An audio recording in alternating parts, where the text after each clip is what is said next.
Ja som bol strašne zmetený pri dospievaní. Reálne extrémne zmetený. Hej, čo sa týka sexuálnych vecí. Mne nikto nič nepovedal. Svojich rodičov, keď som sa spýtal, že čo sa to tam deje dole, tak jediné, čo mi povedali, bolo, že nechytaj sa pipíka, to je hriech. Čo dosť sťažilo celú tú situáciu s močením, ak mám pravdu povedať.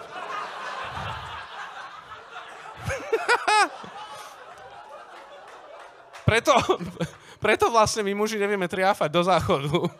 Sme veriaci. Konečne, dámy, konečne to viete. Ja som bol strašne zmetený pri dospievaní. Reálne extrémne zmetený.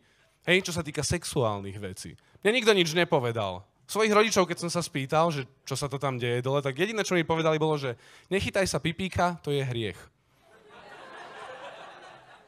Čo dosť sťažilo celú tú situáciu s močením, ak mám pravdu povedať.